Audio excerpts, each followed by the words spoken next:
Hello guys, and welcome back to another war crime video. That's basically what this is. We are playing a terrible, no good, very bad deck in Yu-Gi-Oh! Master Duel. Kuribo. Stun. Yes, this deck is honestly just something that should not be allowed and should probably be banned in some capacity, but also it's very funny, and the only reason that it actually works is due to the frequency of Crusadia. Crusadia is a deck that exists for some reason in this event, and the only reason that it actually exists is due to the fact that a lot of people just want to quickly get their wins and move on. They just want their gems and want to leave, and the best deck to do that with, since Numeron is banned, is Crusadia. That's, like, legitimately it. So, what we're going to do is we're going to hold them hostage using Rainbow, Kuribo, and the like. Yeah, that's it. That's all we're doing.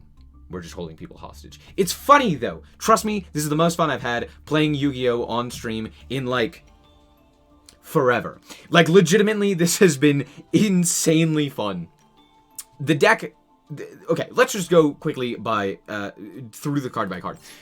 First and foremost, we are playing triple winged Kuribo. Why? Because we don't die with it. Most of the time. Sometimes we do. But most of the time we don't. Next up, we have a triple rainbow Kuribo. If your opponent attacks... equip it to this, equip this card from your hand to that monster, it can no longer attack. That's it. You just target it, you equip it, you stop it. Hilarious, by the way. Also, if this card is in the graveyard and they declare a direct attack, you can special summon it from the grave. You just whoop, whoop. Great, fantastic. We have Kuriborn, or Bahorn. I don't know how to say this one. At the end of the battle phase, discard this card, target a monster in your graveyard that was destroyed and sent to there this turn, special summon it. Also, while it's in the graveyard, you can banish it from the graveyard when your opponent declares an attack, just any attack, and special summon any number of Kuribos from your graveyard. Any number, as many as you want, just summon them all. This card is very good at getting you back into the game if you are not in control of the game. Very nice. Then we have Kurible, by far the best Kurible, or the best Kuribo. Kuribo Ble is absolutely insane. What it does is when your opponent attacks, declares a direct attack, special summon this, they attack, and then if you would take any battle damage, you instead gain life points. I'll show you a video as to why, or a replay, as to why this card is the best one, and you will laugh. Hopefully. It's insane. I love this card. I would play like 9 of these if I could. Next up we have Kuriba. If it's destroyed or any other Kuribo is destroyed, you can special summon another Kuribo from the deck. Also, you contribute this card you control and a Kuribi, Boo, Be, yada yada, to summon a Kuribabylon. We're not playing those, because they're lame. We have one Kuribi, though, which, honestly, is only here for the second effect. Once per turn, when an opponent's monster declares an attack while you control another Kuribo monster, you can change the attack of all other monsters you control to 0 and negate the attack. Again, with Crusadia just wanting to punch you really hard with one monster, being able to go, Kuribi, just negate the attack is very nice. Honestly, though, not great. Normally, you were summoning it off of the Kuriba in order to potentially set up for a follow-up. Next up, we have Kuribu. When an opponent's monster declares an attack, you could discard this card, add a Kuribo monster from your deck to your hand. Also, once per turn, you can discard a trap, then target a face-up monster your opponent controls. It loses 1500 attack until the end of this turn. Mostly, well, I mean, both of them are pretty good. Basically, you can discard things that you don't need, like maybe an extra balance of judgment, just desserts, or an evenly matched, or something like that, and then you're pretty good. All things considered, though, this is kind of another weak one. Yeah, all of the rest of these are pretty great. These 3 are not so much, but they're still nice to have. They're better than, like, the standard Kuribo. Next up, we have Max C. It just stops turns. That's the only reason it's in here. We actually don't want to draw a whole lot of cards because we want to be actually up on cards within our deck, and most of our cards generate more advantage than our opponent can normally play through.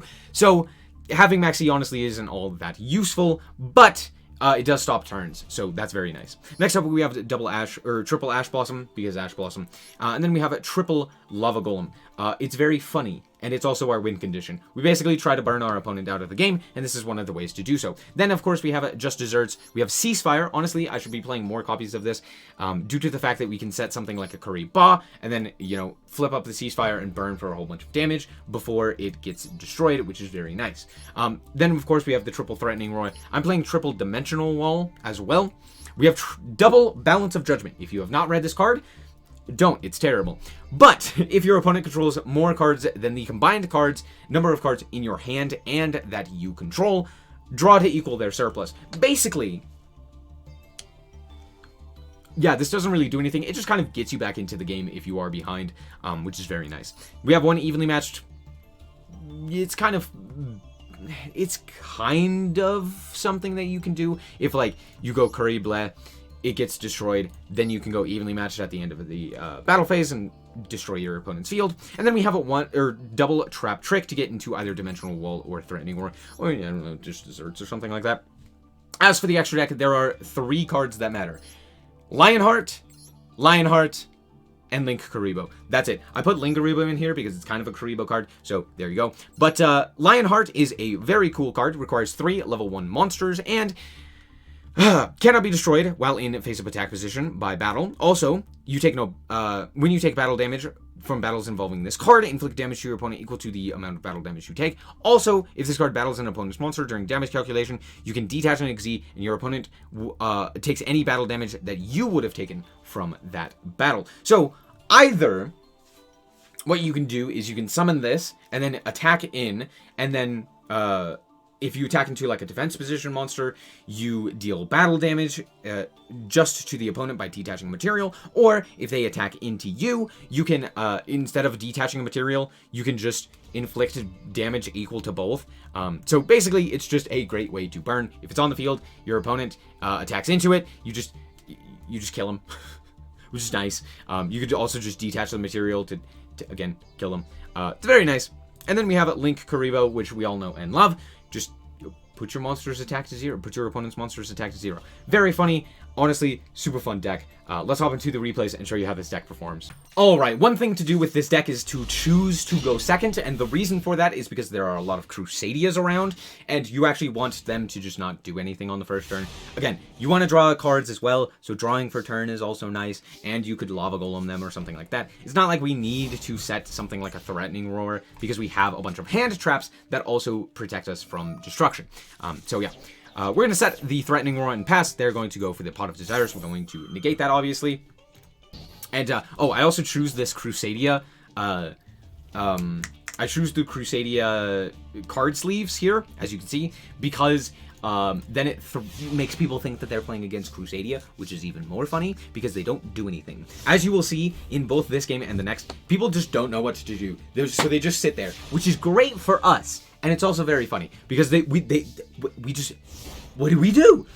I don't know. My opponent has one set card. I don't know what to do. But they're scared because they're like, oh, it's Crusadia. I kind of need them to do something, but they're not doing anything. I need to kaiju them. Like, hello. And so we just sit here. We just go back and forth setting cards. It's very funny. We're going to set the 3rd dimensional wall. And at this point, I'm like, okay, I'm going to get Harpy's Feather Duster or something like that. Yeah, out comes the Lightning Storm. Sure, I'm going to flip up the Threatening Roar. I don't want to die. And they pass the turn because... Of course they do. I am almost certain you know what deck the opponent is currently playing. But trust me, it gets better. Out comes 4-Mud Skipper. Sure, fantastic. Go for it. Out comes the Link Kuribo. I know what you're saying. Why did we not max C? Because honestly, I don't want to draw cards. We already have the triple Kuribo. Like, I don't really want to do anything else. But at this point I see, ooh, 2 monsters on the field.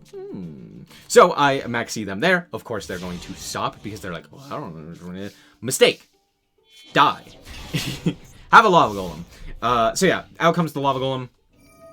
They're going to burn for 1,000, and then they're going to special summon the Jester Confit in order to go into IP Masquerena to allow them to go into the Parallel Exceed. So out comes the Parallel Exceed. Parallel Exceed is going to special summon another one from deck, and then they were going to... Why are they normal summoning Draco? I don't know what they're doing here if they're normal summoning the Draco, but sure. Out comes Regulus here, and then they were just going to go to battle. Sure. I really do not know what they are scared of. But I guess they saw the Threatening Roar and Dimensional Wall, and they're like, well, I don't want to die. We draw the Kuribo, which is also pretty cool, because guess what?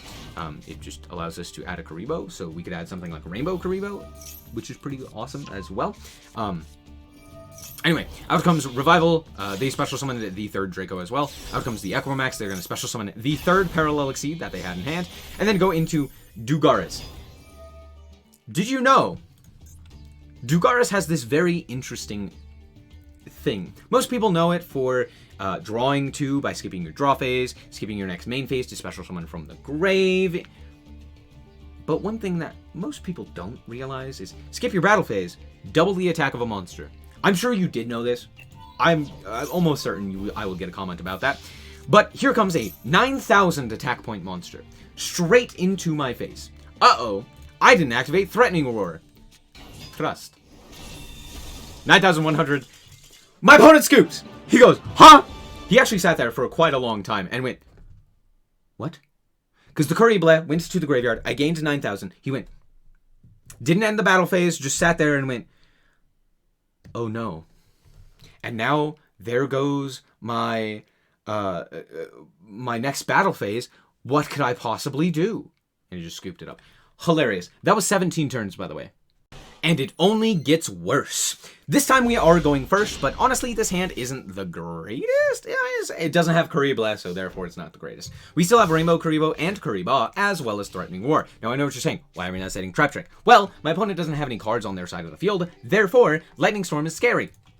So I'm just going to set the 1. They pass. Okay, cool. Fantastic. We're going to skip through these first. We'll just go fast through them. We draw Maxi. Very funny. Yep, okay, pass the turn. They're going to set a card. They had 7. Of course, they're going to set a card. I'm guessing at this point you probably already know what the opponent is playing, because yes, it is Crusadia, because of course it is. That's the only thing that anyone ever plays in this awful event. Okay, actually this event is super fun, except for the people who are actually playing Crusadia. It doesn't matter. They have the Ash Blossom. Cool. That's A-okay with me. Yep, Magus. Sure. Yeah, Parallel Exceed. Go off, King. Activate the effect. Activate the effect. Sure. Yeah, grab Maximus. Sure. Yep. Link off into Update Jammer. Fantastic. Go for it. Out comes the Equimax. Sure. Yeah. Update Jammer. Yep. Activate the Revival. Sure. Special Summon Maximus. At this point, I go for the Threatening Roar. Now, I know what you're saying. Why didn't we go for the Threatening Roar before they actually summoned out the Maximus? And the reason is because I wanted them to get rid of the Maximus. So, they deal with the Maximus. Sure, that's A-okay with me. They're going to attack, and I'm going to go for Rainbow Kuribo here. To the which they will go for Crusadia Power. Yeah, at this point, that's fine. They can't OTK. They deal 4,000, which is a lot, but, they can't attack with that Equimax there. And I drew Dimensional Wall, so I'm just going to set that one. Again, why are we not setting the Trap Trick? Harpy's Feather Duster. It's a card. They also went to battle there, which is funny. They can't attack, but it's funny. Kuriborn! Let's go! We're going to pass. My opponent goes. Set a card. Is this Imperm? Let's find out. Lava Golem. Funny. Pass. Can't really do anything. I'm playing Kuribos. Of course, I want them to do something. They normal summon Ash Blossom to go into Apollosa. Apollosa attack. We're going to activate the effect of our Kuribo, which will then be called by, which we will then activate the Kuribo, which they will then negate with the Apollosa. And I go, yeah, okay, that's fine. And they will attack. Okay, cool. Fantastic. Of course, I'm not going to activate the Dimensional Wall. That would be really annoying. But we drew the second Kuribo. At this point, I'm feeling pretty confident since they have multiple things. Since they have the negate with the Apollosa, I'm like, okay, I do kind of need to set this just in case. So I do, they let the Kuribo go through. I guess it does make sense, seeing as how if they negated it, they would have actually lost their Apollosa, but, I mean, okay, who cares? Anyway, we're going to summon back the, nope, we're not going to summon back the Kuribo, because, well, we cannot do that. Yeah, there's the second called by. Well, at least now we don't have to deal with that, and they ended up called buying 2 Kuribos, which is absolutely fantastic. Anyway, we're going to set the Kuribo, and they are going to summon out... I'm sorry, huh? Okay, out comes Leonidas, or Leonis, out comes the Regulus. They're going to Kaiju me, and then they're going to summon another Kaiju. Trust me, it gets very fun from here. They're going to attack. Dimension Wall. Bonk. Okay, away goes my Kaiju. fantastic. And then I give them a big ol' slap down of a lava golem. Here comes lava golem number 1, and I pass. And they go, no! Burn for 1,000. They're going to go and switch it to attack and normal summon Arborea. I'm going to activate the effect of my Kuriborn in Grave in order to summon back the Kuriba. They're going to attack into the Kuriba. That's going to activate its effect. I'm just going to get the Kuribi because it's not going to do anything, so I might as well get it out of the grave. And then we're going to go for the Kuriborn once again in order to special summon back the Kuriba. Why? Because it's funny. And then they go for Magus because it's big. That's the only reason. It's just big. They also put it in this zone instead of like over here to potentially like get a search off of it. I don't know why they did this, but sure, okay. Anyway, we're gonna go for Link Kuribo as well as set the Winged Kuribo because, yeah, at this point we just kind of like win. They have to kaiju the Link Kuribo and the Winged Kuribo, which is literally impossible. So, anyway, I'm sure you already know what's happening. Yup. That's right, out comes another kaiju. Out comes Regulus, and they're like, okay, I'm gonna go to battle, and I'm just gonna, tag out real quick here into the Link Kuribo. And out, yeah, they're gonna battle the Link Kuribo, turn it to 0, and, yeah.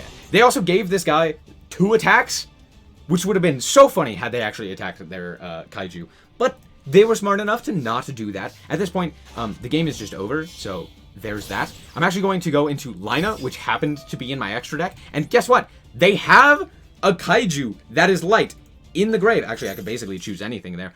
My opponent realizes, oh crap, I died to that kaiju, and surrenders. Cool. Alright, we're back with the deck, and honestly, this is something that should not be allowed, but it is so very funny that it is. It's not like it's doing anything inherently problematic. Like, we're not just burning our opponent to death or anything like that, but we're just kind of not playing the game, but not in like an unfair way. They can totally play the game. In fact, we played against a Despia player, and they got to play the game, no problem. They just chose not to half the time. But like, yeah, they just straight up played the game, and they ended up winning, right? They took it slow and steady, and yada yada. But like, we did end up going triple Rainbow Kuribo to just like stop them from attacking, which was very funny.